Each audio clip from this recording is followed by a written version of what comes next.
El Gira Noticias, sin dudas el punto donde habita la información. Continuamos en Gira Noticias, 11 de la mañana, 41 minutos. Esta música le da los buenos días al profe que se suma para charlar de historia. Profe, antes de la historia, contame un poco el clima, porque hoy mucha política, mucho comentario del debate, del fútbol, etcétera, con Boca River, pero no hablé del clima. ¿Cómo está el tiempo allá en Comodoro? Buen día. Buenos días, saludo a la audiencia. Es un día peronista. Ajá. No hay viento, está soleado, está hermoso. O sea, un día para que lo disfrutemos los pobres. Buenísimo. O sea, un día universal. Todos somos felices hoy. Es un día universal, compañero. Sí, también, bueno, día universal contra la no violencia, ¿no? De paso.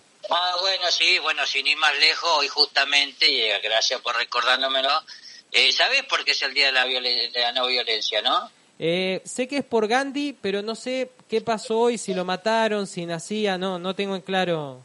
Ya, no, es el nacimiento de Gandhi, que acá vamos a ver la historia, como decimos siempre, sin beneficio inventaria. Perdón, Raúl, pero bueno sería que festejen la no violencia el día que lo mataron, digo. No sería. No, está bien, sí, no, hay que decir que a Gandhi le metieron 3 balazos en 1948, un nacionalista indio. ¿No hindú es una religión. ¿No era pakistaní? ¿El tipo? Sí, está entrecortado, ¿qué le pasa, compañero? Perdón, no, te preguntaba que... No, míreme de frente cuando le hablo. No, para mí el que lo mató era pakistaní. Gerardo, en esa época eran lo mismo. Ok. La única diferencia que había territorialmente era entre musulmanes e hindú. Y Pakistán existía, yo no voy a decir que no, pero la división territorial que conocemos hoy en día es consecuencia de los macanudos británicos, ¿no? Sí. En 1945 le tiraron el gobierno por la cabeza y en ese momento Mohandas Karamchand Gandhi, que nació por Bandar, junto con Nehru, que es una persona de la que quedó eclipsada por Gandhi, tuvieron la situación difícil. Sabemos que Gandhi, ya sabemos que es pacifista. Justamente el 2 de octubre de 1869 nace Gandhi tiene varias cosas, por supuesto que tiene un montón de mandatos, un montón de cuestiones a imitar, y es cierto que tuvo un sistema de no violencia que vivió, miró y observó todo lo que hizo el colonialismo, exacerbado de los británicos con toda la británica, toda la Gran Bretaña victoriana, y sin embargo él desde su postura, desde su predicamento, a partir de que volvió a la India, fue coherente con sus prácticas. Pero hay un montón de cosas, yo recordaba, pues decíamos, la no violencia. Él, por ejemplo, él sostenía que por ejemplo, llegó a tener correspondencia con Mussolini y con Hitler en su momento, aunque te parezca mentira. Wow. Es un tipo que primero vivió, se crió, creció con conciencia de clase, era hijo del primer ministro de Porbandar, era de la casta de las Bañas, que la mayoría son privilegiados, casi todos son comerciantes en esa casta, y vivió, el padre lo mandó a estudiar a Inglaterra. Hablaba con un acento irlandés, porque su profesor era irlandés, hablaba un perfecto inglés con acento irlandés. Es un sujeto que estuvo en los 22 años que vivió en Sudáfrica, al servicio como un abogado preeminente. Hay una anécdota que siempre lo resaltan, que es cuando a él lo echan de un tren donde le dijeron fuera acá, un término despectivo para ellos, un término que lo resintió siempre. Todos le adjudican que esa experiencia fue determinante. Yo por ahí soy muy poco, yo no suscribo mucho a eso, pero bueno, cuando le dijeron andate acá, Shami, que era el término que le daban a los indios, él que era un tipo y tenía un boleto de primera clase y que tenía que viajar sí o sí porque tenía un representante al cual una audiencia judicial tenía que presentarse, se topó con la dura realidad del racismo británico. británico, ¿viste? Sí, Y eso le pasó en Sudáfrica, ¿no? él nació en Port Bandar, estudió en Inglaterra y trabajó 22 años en Sudáfrica. Se crió permanentemente en las castas que, digamos, primero una cosa, no hay que buscar la discriminación, digamos, lo que menos puede reprocharle a un hindú que sea racista o que sea discriminador. A ningún indio le puede discriminar que viva en un barrio privado, porque la India es una sociedad de castas, señores. Averigüen qué es la sociedad de castas y a partir de ahí van a entender que si el pobre es pobre, porque él tiene la culpa de haber nacido pobre, porque evidentemente tenemos que saber qué deudas está pagando para estar en esta condición. Y si es un buen pobre, puede ser que en la rueda de la fortuna, por un hombre no religioso, en la próxima reencarnación sea un ser superior o que se convierta en un ornitorrinco, por decir un término fácil, sencillo y simple. Lo digo sin el respeto que me merece. Yo no veo en la India un país respetable. Okay. Porque vos tenés la miseria en la calle y está perfectamente estipulado que así sea. La India como sociedad es un gallinero. Ajá. La de arriba ensucia la de abajo porque así está establecido. Bueno, Gandhi en ese aspecto, yo me acuerdo mucho ahora que había leído a Oriana Fallaci, que tiene un montón de entrevistas. Ella tuvo una entrevista con el general Yap, y después me acordaba otra entrevista que le hicieron a Ho Chi Minh, ¿no?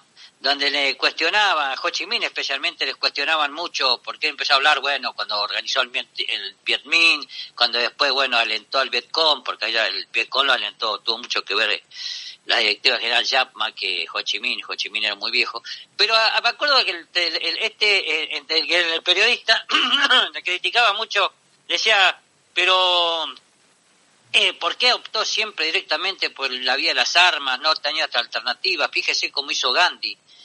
Y tanto Yap como Ho Chi Minh coincidían en la misma respuesta. Decían, mire, a los franceses Gandhi le hubiera durado media hora. Y eso, yo no soy amigo de los ingleses, Gerardo, siempre lo voy a decir. Los ingleses son civilizados, respetuosos, parecen el síndrome del colombiano de buen trato, pero son piratas.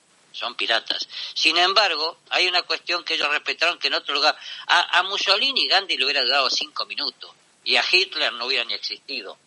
Y después hay que entender otra cosa, se crió en una casta privilegiada, la casta de los Banyas es una casta elevada, que por ahí tiene distintas características. Y a pesar de que fue un sujeto que supo ganar inteligentemente en una época en que los británicos llegaron a reprimir matando gente, porque se llegaron a dar el lujo de matar de 300. Hoy es un día de mucha sangre, Gerardo. Hoy es un día conmemorativo. Hoy justo es el día que Saladín liberaba a Jerusalén en 1187. Ajá. Hoy es el día que en 1968 se producía la masacre de Tlatelolco, otro tema que nos tiene que servir de faro. Sí, ¿en México es esto? Sí, y en la India es el día de la paz, justamente, y la no violencia, porque esa es la doctrina que adhirió Gandhi. Pero es verdad, él tenía una idea muy india, muy particular. De hecho, es un sujeto que estaba también que mucho del bagaje cultural que tenía responde a la socialización primaria que tuvo, ¿no? Mucho tiene que ver la lectura del Bhagavad Gita, que es la Biblia del hinduismo, lo que lo condujo, digamos, y que por extensión lo que leen la Gita, lo que leen la Gita, que es la Biblia del hinduismo, estudian el cristianismo, el budismo, y en la época de él estaba muy de moda la teosofía, una nueva religión que se había impuesto y tenía esa característica. Pero lo que no hay que confundirse es que de los 22 años que vivió Mahatma Gandhi, que es un nombre que le dio un poeta a él, sí. El nombre de él no era Gandhi ni era Mahatma, él estuvo en esos 22 años en Sudáfrica, alentó permanentemente a los derechos de los indios, pero no alentó a que haya una igualdad, sino que se mantenga el orden establecido. Una de las quejas más grandes y una de las mayores demandas que él le cubrió como excelente abogado que era cuando el apartheid, cuando antes que se implantara completamente el apartheid, empezaron a querer meter los negros adentro de los barrios indios. Es lo primero que el gran alma de Gandhi, porque eso que decía Mahatma, empezó a criticar. Toda su influencia, tiene que ver con la madre, con Putriblay, que se llamaba, me cuesta mucho nombrarlo, pues es muy difícil. Ajá. Es la que le dio todo este tipo. Y fue un sujeto que cuando fue consciente en Sudáfrica, después de esa experiencia, de lo que era la discriminación británica, llegó a tener hasta colaboración hasta llegó odiaba tanto a Churchill, que no es difícil de odiarlo, que hasta llegó a negar colaboración a apoyar casi a Mussolini y a Hitler. Él de la idea que decía, no importa, sino cuando le entrevistaban, cuando ya estaba completamente adherido, cuando dejó su sombrero elegante, su vestimenta occidental y empezó a adherir a la cultura india, era la idea de hacer, digamos, ¿qué hubiera hecho si lo invadía Hitler? Decía, bueno, no, déjenos que ocupen, no le obedezcan, no tiene idea. Vos Stalin o Hitler le duraba media hora. Me hace acordar un poco a algo que charlamos la semana pasada o hace un par de semanas con Perón y el golpe de Estado del 55, esto de los trabajadores no van a adherir al nuevo gobierno, van a dejar de ir a trabajar, van a hacer paro por tiempo indeterminado y eso naturalmente, esa desobediencia civil va a llevar al regreso del peronismo. Y no pasó porque los sindicalistas arreglaron, negociaron, etcétera, pero en este caso, bueno, Gandhi confiaba en esta estrategia y es al que le funcionó, pero en esa sociedad, ¿no? Y en ese contexto. Lo que pasa es que no te dicen la misa completa, si no van a ir a trabajar, no van a obedecer, no van a comer, ninguno dijo eso, que no van a comer, ¿viste? Porque lo que pasa es eso, sencillo, laburante que no laburan, cobra, hermano. Claro, no hay como el ayuno, diría Gandhi. Exactamente, no. En todo caso, como decía Siddhartha, sé pensar, esperar y ayunar, ¿viste? Es una fantasía, ¿no? Pero, Raúl... Es una fantasía. Si no comés, no pensás, hermano. Pero digo, Gandhi daba el ejemplo y pasaba mucho tiempo en ayuno. Ha pasado 20 días sin comer, solo tomando agua. Él adhería una noche... sí, él, por ejemplo, a los 30 años... decidió abrazar el celibato de por vida porque sin consultarlo con Kasturba, que era su esposa, ¿no? Con la que se casó cuando tenía 13 años, estos matrimonios arreglados que hacen en la India. Esta sexualidad autorreprimida tuvo sus consecuencias porque en su vejez desarrolló una especie de fijación por dormir toda la noche con una o dos jovencitas desnudas. Porque se ponía a prueba todas las noches, ¿eh? Y toda la noche con una o dos chicas desnudas, no siempre las mismas. Y entre ellas, en su momento, llegó a meter a su sobrina nieta, Manu, como él decía que él practicaba el ejercicio de autocontrol o de resistencia a la tentación para dominar los instintos que le parecía...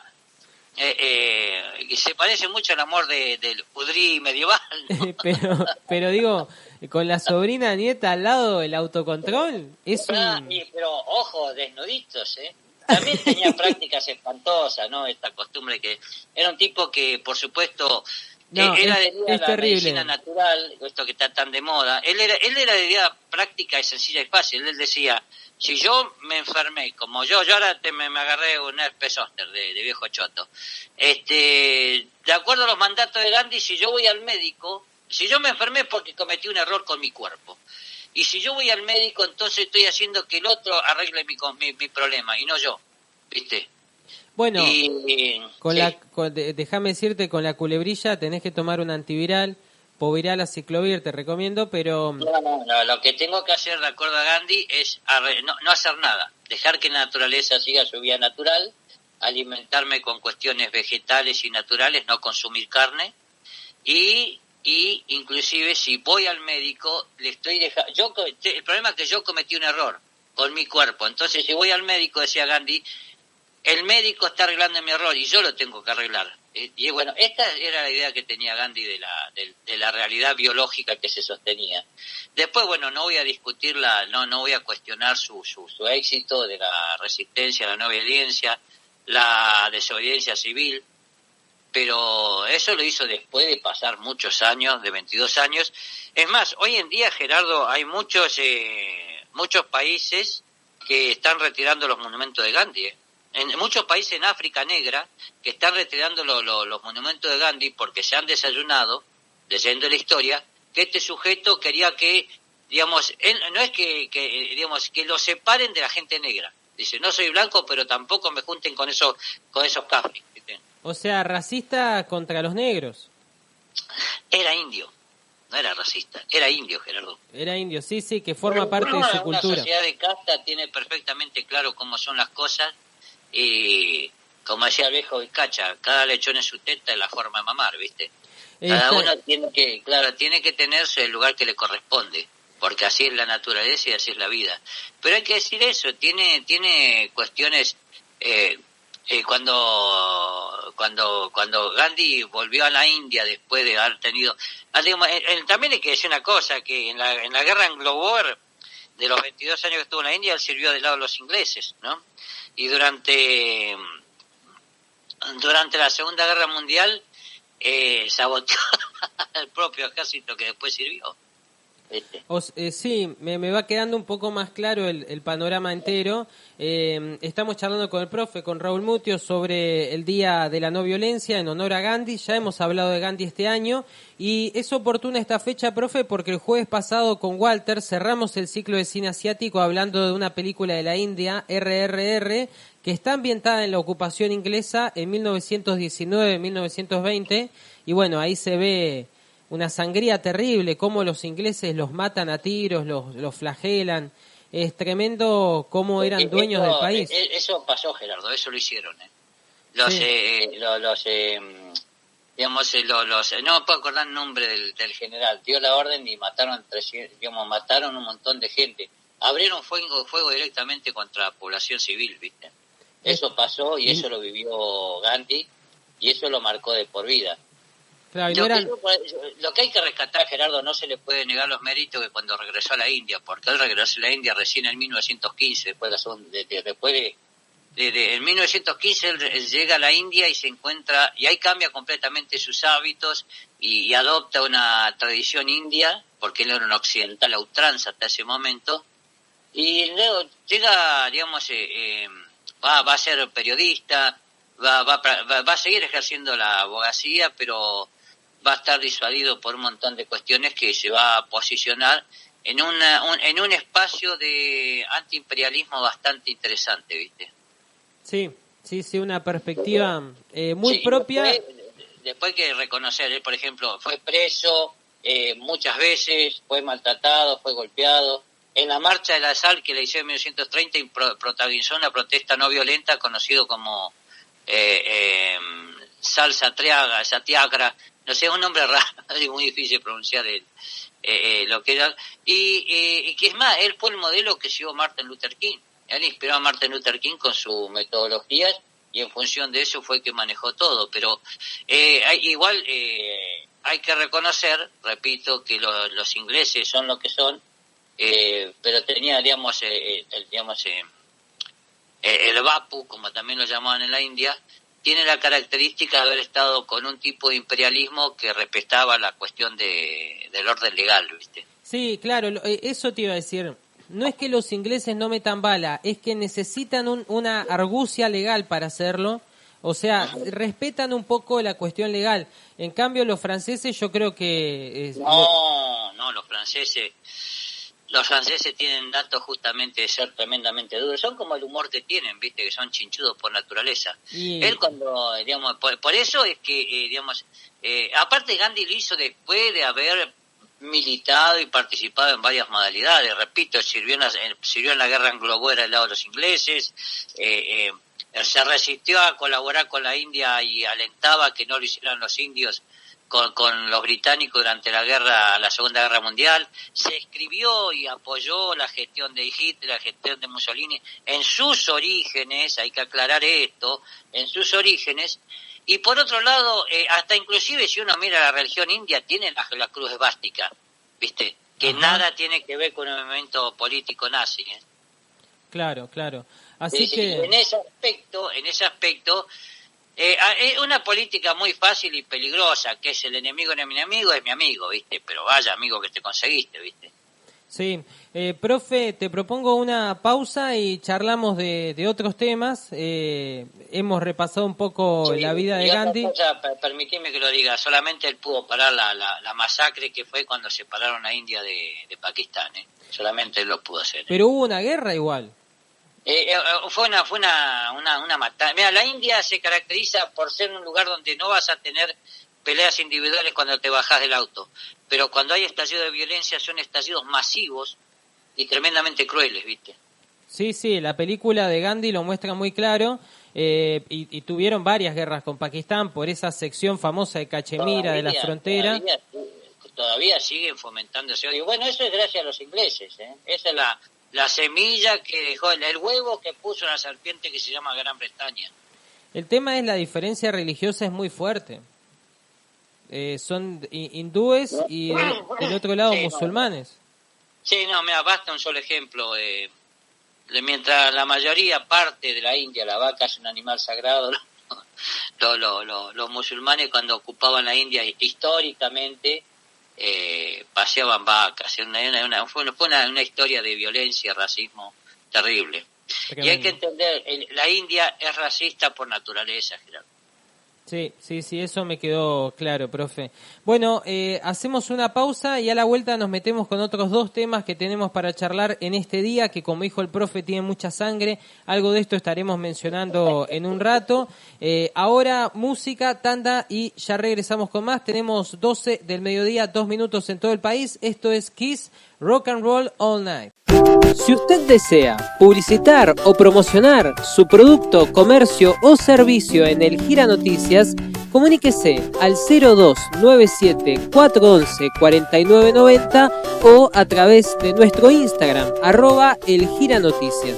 Con gusto resolveremos sus dudas e inquietudes y le brindaremos la solución que está necesitando.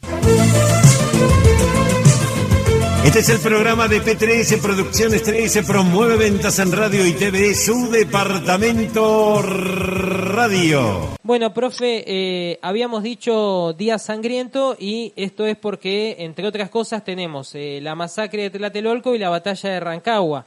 Exacto, que la batalla de Rancagua hay que hacerla simple y sencilla y vamos a corregir la historia como corresponde, porque a Chile se le enseña siempre que está la patria vieja, la patria nueva, el cuentito que le hace, igual que el cuento que nos hicieron a nosotros, ¿viste? Y ni hablar lo que nos va a esperar ahora cuando Emilio Campo, ministro de Economía, empieza a querer usar sus dotes de historiador. Que Emilio Campo es un tipo que accedió a las fuentes históricas, pero no tiene capacidad interpretativa de ese tipo de fuentes, ¿viste? Sí. Y bueno, en ese aspecto... supuestamente la historia de Chile le organizó en 1810, se declaró la Constitución, se organizó la Patria Vieja, los comandantes José Miguel Carrera, Bernardo Higgins, pierden la batalla de Rancagua, cruzan la cordillera, se van a Mendoza, traen refuerzos y entra la Patria Nueva y ganaron. En realidad la batalla de Rancagua fue consecuencias de la falta de colaboración entre ellos, entre dos fuerzas que se habían organizado en forma antagónica de su origen, los Carreras y Bernardo Higgins. Los carreristas, los higginistas hasta inclusive se habían enfrentado en un momento. Cuando llega el avance de las fuerzas que venían del Perú, hay que decir que O'Higgins tenía mucho valor, pero poca formación estratégica. De hecho, es un tipo que el más valiente de todos que pueden existir después de él y Ramón Freire, son dos sujetos increíbles, pero O'Higgins no tenía formación militar en absoluto. Él había dicho que la forma de frenar el avance de los realistas que venían del Perú era organizarse, hacerse fuerza en Rancagua, organizar la resistencia, y una vez ya resistido la fuerza que venía con refuerzo de Perú, que atacaba con la caballería José Miguel Carrera con todos sus efectivos. Lo que pasó en realidad, hay autores que dicen que cuando escuchó las campanas José Miguel Carrera entendió que había que replegarse, y hay otros que dicen que no, que habían acordado que cuando sonaron las campanas de Rancagua tenía que atacar con la fuerza de caballería José Miguel Carrera. Lo puntual que José Miguel Carrera no lo ayudó a O'Higgins. O'Higgins tuvo que salir de a fuerza de coraje a romper el cerco enemigo y replegarse con las fuerzas que tenía disponibles, y eso fue lo que fue la batalla de Rancagua. Fue en la historia de Chile, los chilenos son más duros. Esto pasó entre el 1 y el 2 de octubre, ¿no? Entre ayer y hoy, en la guerra de independencia. Ellos lo llaman a veces el desastre de Rancagua, pero no fue tan desastre. En el momento que pudo, digamos, que en el momento que pudo reorganizar la fuerza y romper el cerco, no fue tan desastre. Sí, fue una derrota. Y después, bueno, en eso había antecedentes. Lo que pasa es que para entender bien hay que entender el resultado del Tratado de Lircay, que había sido firmado el 3 de mayo del mismo año, de 1814, en representación pero son cuestiones políticas. Lo importante es que en la historia de Chile hoy se conoce como el fin de la patria vieja, y después, cuando vienen con los refuerzos que traen refuerzos de Mendoza, no de Argentina, de Mendoza, con un oficial español al frente, con un oficial del ejército español al frente llamado José Francisco de San Martín, y Ajá. se inicia la reconquista. Eso que te enseña. Claro, pero con Rancagua pierden todo el... Pero está bien contado, no hay nada de engaño acá. Pero con Rancagua pierden todo el sur de Chile. No, pierden todo el país completamente. El sur de Chile jamás lo ganaron. El sur de Chile los chilenos ni siquiera después en Maipú lo ganaron. Es más, en eso sí tiene razón Emilio Campo, culpa de San Martín. Porque digamos, hoy llegaba el fin de la patria vieja, porque las fuerzas de O'Higgins y la fuerza de los hermanos Carrera, de José Miguel Carrera, tienen que cruzar a la cordillera y se refugiar a Mendoza. Pero después, cuando gana la batalla de Chacabuco el ejército de San Martín, con los 600 efectivos del batallón chileno, comete el error de dejar... San Martín era un tipo que delegaba cosas, él planificaba, porque era consciente del estado de su salud. Entonces le había dado, aparte el cruce de los Andes no fue hecho por un solo lugar, por 6 lugares pasaron.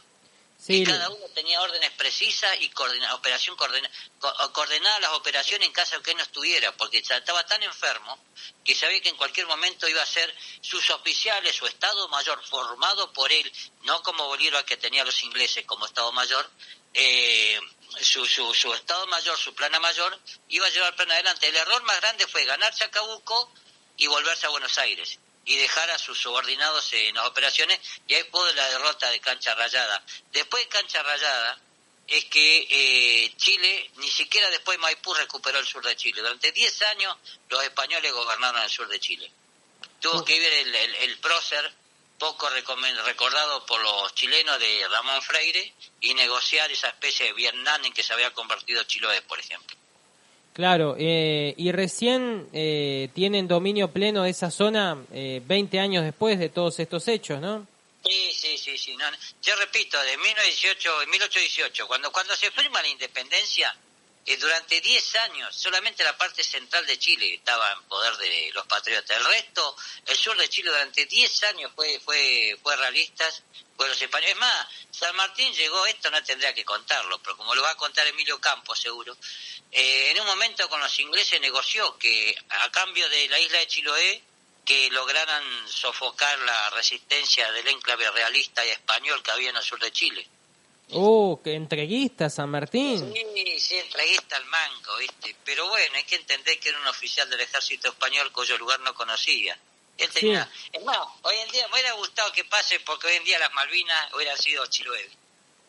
Y tranquilamente, ¿no? Podría haber... Pero Chile, la política exterior de Chile es mucho más inteligente que la nuestra.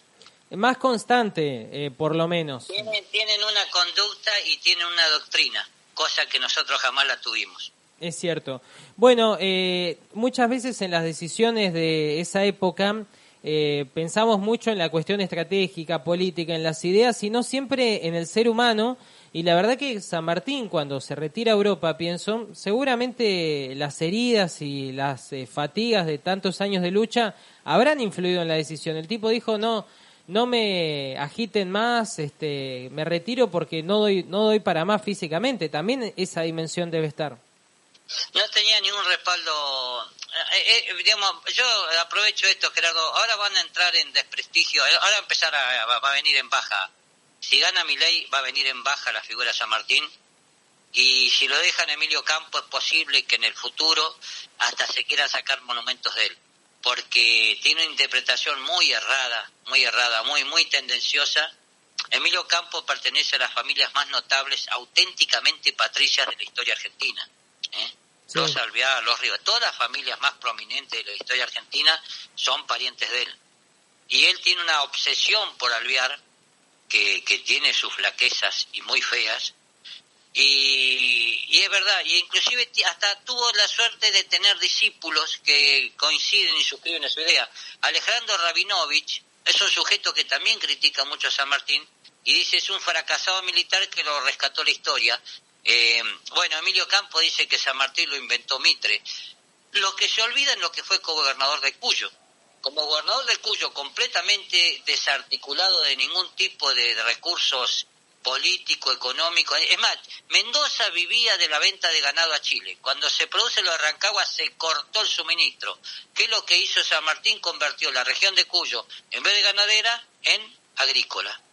Claro, y es más, y si le daban un poco más de tiempo, lo que pasa es que tenía otros planes, hubiera hecho la producción textil con gusanos de seda, y es más, es cierto que tenía una política de economía de guerra y que era una región de Cuyo se convirtió en... Pero fue un excelente gobernador, pero hasta respetó la propiedad privada de la gente prominente. A cada esclavo que él sacó se comprometió y convenció, mirá lo político que era, convenció a la gente terrateniente que le ceda a los esclavos a cambio de un papel, a pagar a futuro.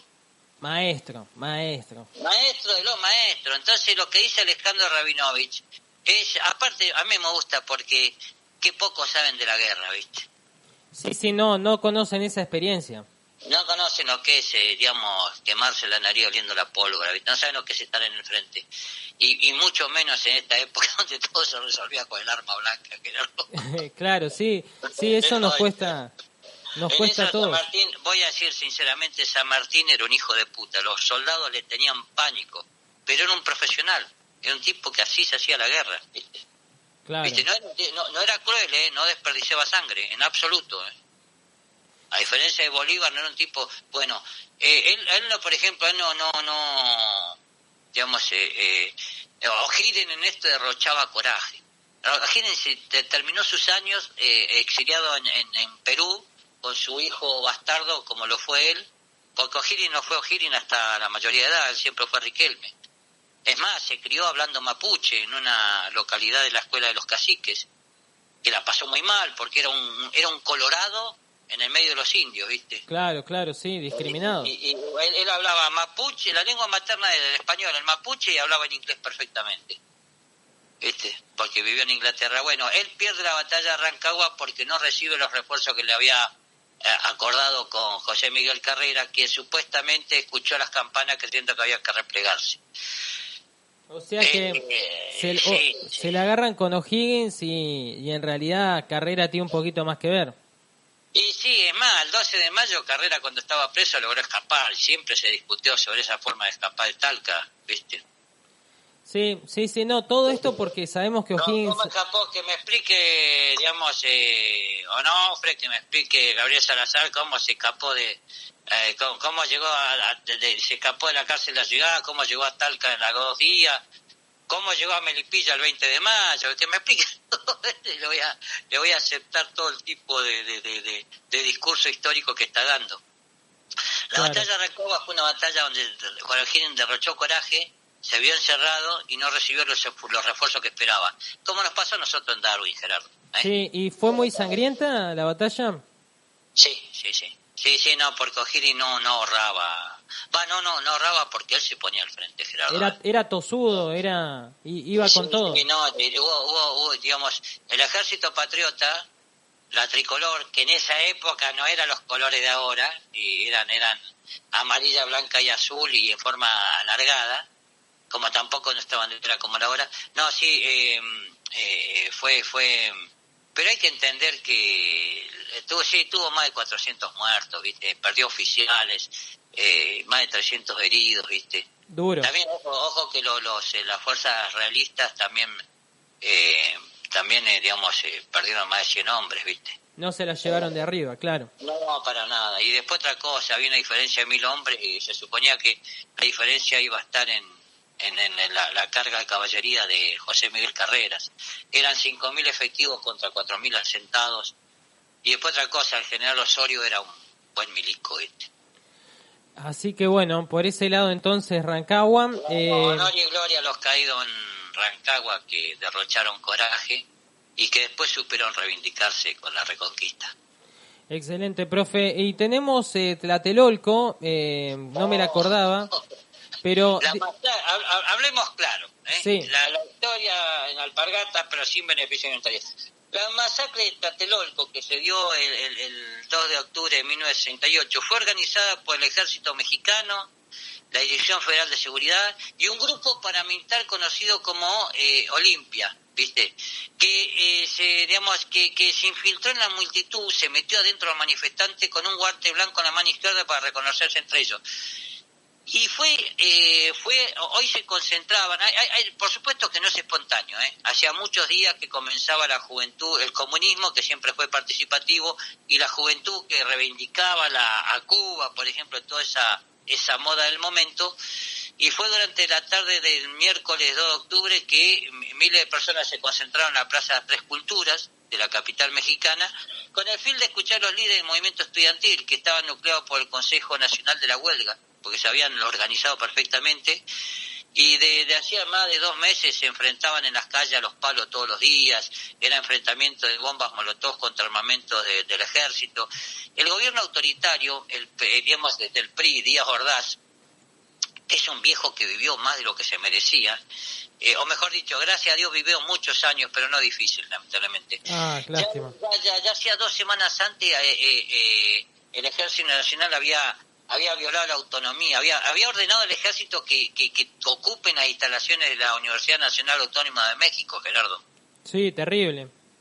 Y lo que es más, le pidió armamento a Estados Unidos y Estados Unidos colaboró y la CIA colaboró, porque claro, tenían a Cuba hacía 10 años atrás, ahí enfrente, ahí nomás, y los mexicanos, como buenos mexicanos, le empezaron a meter un montón de temores a los americanos, y se les mandó armamento, se les mandó asesores, y lo que es más, se creó una brigada de guante blanco operando adentro, pero que, posta, iban con un guante blanco en la mano izquierda, grupo militar, y cuando el último orador del día se puso a hablar a esa masa increíble desde el tercer piso de Chihuahua, mirá, vos fíjate cómo estaba organizado esto. Cuando ya iba a hablar desde el tercer piso del edificio Chihuahua, un helicóptero que, empezó a sobrevolar la zona, lanzó bengalas de color verde y rojas a la plaza, que era la señal para que las Fuerzas Armadas puedan atacar a los manifestantes, pero fue a atacar disparando a mansalva con ametralladoras, desde tanque ligero, desde jeep, y junto con francotiradores que estaban rodeando el edificio cercano. Y así comenzó la masacre de la matanza organizada por el Ejército Mexicano. El Ejército Mexicano, la Dirección Federal de Seguridad y el grupo policial que supuestamente se organizó porque estaban en contra de que se hagan las Olimpiadas los estudiantes, ¿viste? Por el costo que representaba. El batallón Olimpia fue un batallón de paramilitares que se enfrentaba para poder atacar justamente perfectamente organizado, Gerardo, como los grupos de tareas nuestros, ¿viste? Sí, estaba todo predispuesto para la matanza y Estados Unidos colaborando con armas, me dijiste. Con armas, con dinero, con asesores, con todo lo que fuera menester, ¿viste? Ahora, ¿era para tanto, el reclamo? ¿Qué pensaban? ¿Que esto era un movimiento guerrillero armado? Sí, eso es lo que le vendieron los mexicanos, pero los americanos no desconocían las realidades. Así como los americanos no desconocen la situación de la droga, y los mexicanos son los pobres pirobos que terminan poniendo los muertos, ¿viste? Eso lo sabían. Lo que pasa es que necesitaban que no se repitiera la experiencia de Cuba, ¿viste? También hay que entender que cómo es el contexto de México y el contexto histórico en el año 68, ¿viste? Hay que entender que la experiencia de la Revolución Cubana y la lucha antiimperialista que comenzaba a tomar gran ímpetu, digamos, por ejemplo, exaltando figuras como el Vietcong que hablábamos antes, generó un revival, un despertar de la vida política y la militancia de muchos sectores de la juventud, no solo en México, en el mundo, Gerardo.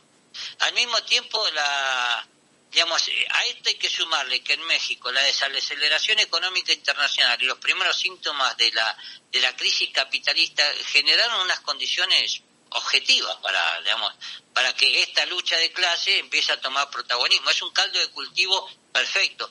Y a esto un clima mundial donde la juventud iba al cine a ver la liberación nacional de Argelia con las películas estas y el Mayo francés, ¿viste?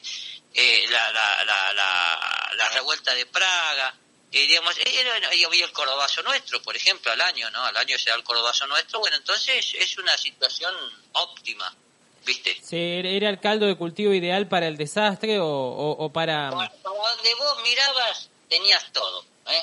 Todas estas experiencias de los 60 foguearon a este movimiento estudiantil mexicano que no pudo ser impermeable esto, ¿viste? En los años previos al 68 había una solidarización con las diferentes protestas y las represiones que se daban y México venía permanentemente luchando, ¿viste? Sí, y el reclamo estudiantil, reiterémoslo, profe, y por otro lado, si tenés alguna idea de cuál era la situación económica de México.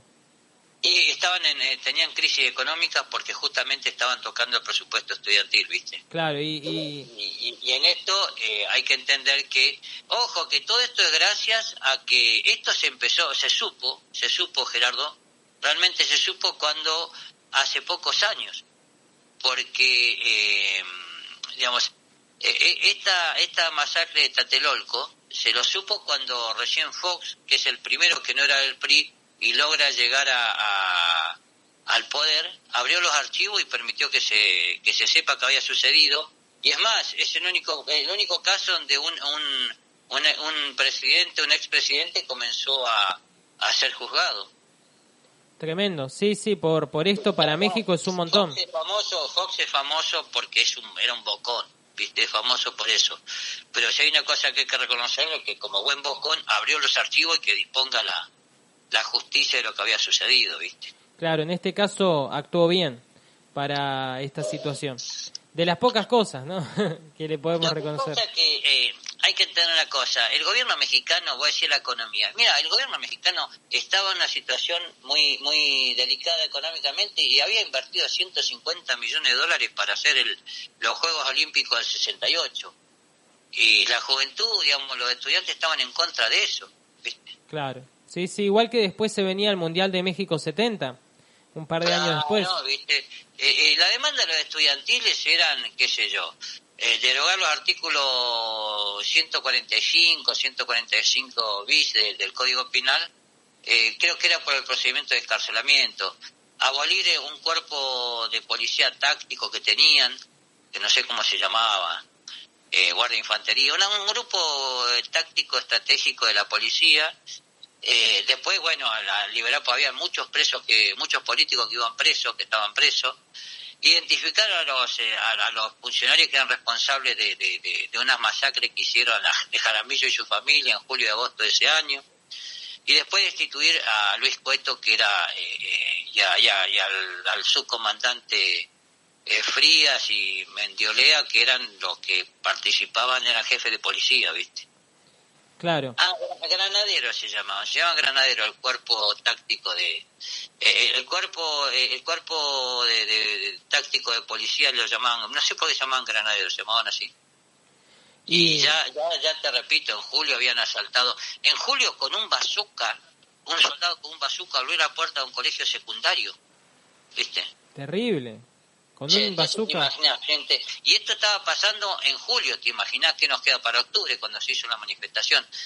Y aún así, y con la actuación de la policía antidisturbios, con la Brigada Olimpia infiltrada, que era asesorada por americanos, en tácticas de combate, en tácticas de guerra, Yo ahora que me estás diciendo esto, vos sabés que me vino a la mente, ahora entiendo por qué ganó el premio Oscar la pésima película llamada Roma, porque ahora que me doy cuenta, esa película describe el clima del momento.